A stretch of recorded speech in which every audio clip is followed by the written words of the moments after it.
علیکم المن والسلوى، جب مصر سے اللہ نے نجات دی، طور سینا کے پاس صحرائے سینا میں جب یہ بھٹکتے رہے تو اتنی چہلتی قوم تھی کہ اللہ سے کہنے لگے یہ موسیٰ علیہ السلام سے کہا کہ ہمیں کھانا بنا بنایا چاہیے۔ اللہ تبارک و تعالیٰ نے کہا موسیٰ کہہ دو ان بنی اسرائیلیوں ان یہودیوں سے کہ میری اتنی چہلتی ہے، ہم تیار کیا ہوا کھانا ان کو پیش کریں گے، کمانے کی اور ادھر ادھر ڈھونڈنے اور تلاش کرنے کی ضرورت نہیں۔ اللہ نے من و سلوہ نازل کر دیا۔ دھوپ کی تپش لگی تو انہوں نے نخرے دکھائے، اے موسیٰ علیہ السلام ہمیں دھوپ کی تپش لگ رہی ہے، ہمیں کچھ ایسی سائیدار چیز چاہیے کہ دھوپ کی تپش ہمارے اوپر نہ پڑے۔ تو وَصَلَّلْنَا عَلَيْكُمُ الْغَمَامَ، اس کے اوپر اللہ نے بادل چلا دیا تاکہ یہ آرام سے رہے۔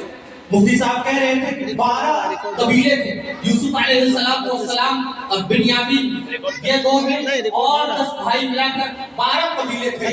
حضرت یعقوب علیہ السلام کی یعقوب علیہ السلام کا ہی لقب ہے اسرائیل، اور اسرائیل کے آگے بنی لگا دیا گیا، یعنی اسرائیل کی پیڑھی، اسرائیل کے اولادیں، اسی لیے یعقوب علیہ السلام کے اولاد کو یہودی یعنی بنی اسرائیل کہتے ہیں۔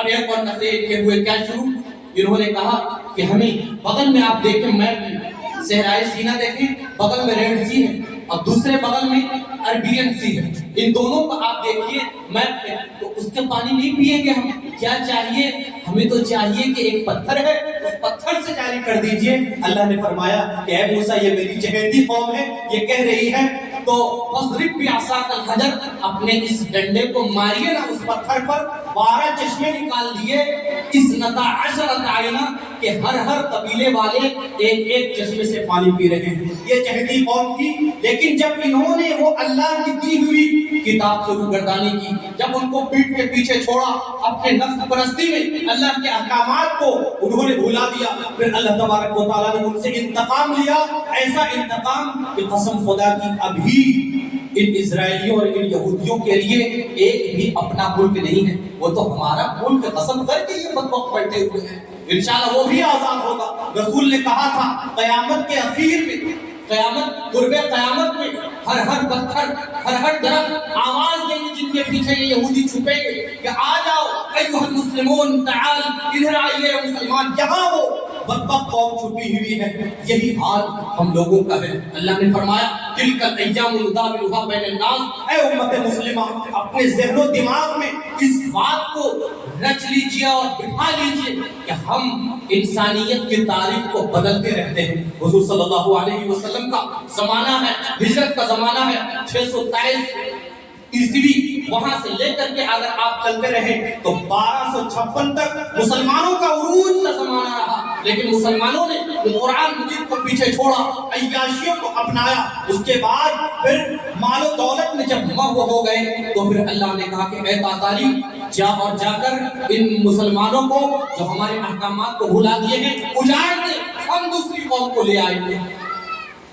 1200 حضور صلی اللہ علیہ وسلم کی ہجرت 623 سے لے کر 1258 تک یہ مسلمان کی پیڑھیاں چلتی رہی، لیکن جب روگردانی کی تو تاتاری نے آ کر حملہ کیا، تقریباً 1 کروڑ مسلمانوں کو تہہ تیغ کر کے ان کے ان سروں سے وہ محل تعمیر کیا اور مینار تعمیر کر کے اس کے اوپر بیٹھ کر کے انہوں نے شراب پی۔ یہ کیا تھی؟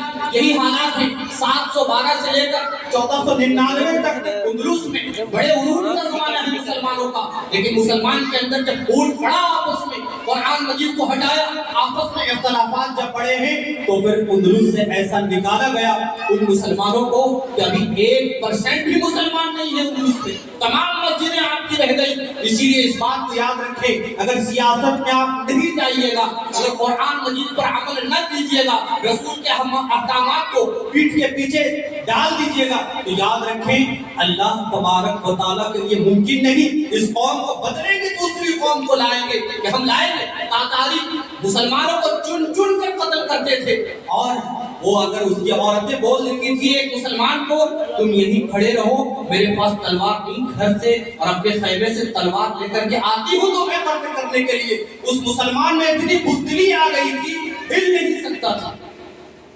وہی دور آج آ گیا ہمارے پاس۔ ہم نے سنا ہے کہ سود حرام ہے، ارے یہ تو قرآن مجید میں لکھا ہے، ماننے والے مانے، ہم کیوں مانے؟ ڈاکٹر اسرار احمد صاحب بڑے مفسر تھے، ان کے سامنے ایک شخص کے سامنے وہ سود کی آیتیں پڑھ کر کے بیان کر رہے تھے. اس نے کہا یہ کہ یا تو آپ سود کی آیتوں پر بیان کرنا چھوڑ دیجئے یا آپ کی مجلس میں ہم آنا چھوڑ دیں. دیکھ رہے ہیں مسلمان، مطلب ممبر پر امام صاحب آپ تقریر کیجئے. ہم جو مجرم ہیں شراب خانے میں جا کر شراب پیتے ہیں، ہم مجرم ہیں زناکاریاں اور عیاشیوں میں پڑے ہوئے ہیں، ہمارے خلاف تقریریں نہ ہو.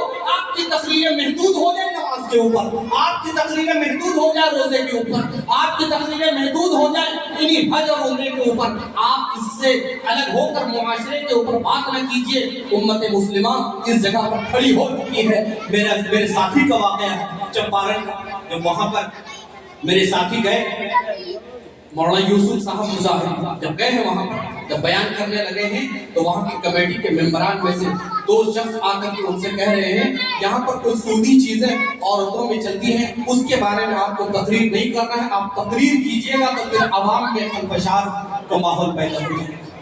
ممبران کو ہم نے خرید لیا ہے. یاد رکھیں حضور صلی اللہ علیہ وسلم کی احادیث اور ان آیتوں سے نچوڑ کر ایک ہی بات آتی ہے کہ اگر ہم نے یہ قرآن مجید سے رشتہ توڑ دیا تو بنی اسرائیلیوں کی سی حالت ہوگی. ایک بات سمجھ بنی آتی، کسی نے اللہ تبارک و تعالیٰ کے احکام کی خلاف ورزی کی، تمام کو اللہ نے مٹا دیا. لوط علیہ السلام کی جو قومیں تھیں انہوں نے جرم کیا، اللہ نے مٹا دیا، کچھ بھی نہیں. 1.5 سی آپ دیکھیں گے جس کو آپ بحر مردار کہہ لیجئے، وہ دیکھیں اسی کا ہے. وہ مکمل طور پر اس کا جو رقبہ ہے وہ لوط علیہ السلام کی پلٹی ہوئی قوم کا وہ علاقہ ان کو ختم کر دیا. حضرت شعیب علیہ السلام کی قوم نے گڑبڑی کی، پورے کو ختم کر دیا. حضرت موسیٰ علیہ السلام کے بعد کے زمانے میں کچھ لوگوں نے بدمعاشی کی، کسی کو سور بنا دیا، کسی کو خنزیر بنا دیا. اس کے بعد پھر حضرت ہود علیہ السلام کی قوم نے بدمعاشی کی، انہیں ختم کر دیا. ان بنی اسرائیلیوں نے جو کئی نبیوں کو قتل کیا، انہیں اللہ نے مٹایا کیوں نہیں؟ ایک سوال ہے یہ جناب. اس سوال کے اخیر میں ایک ہی بات سمجھ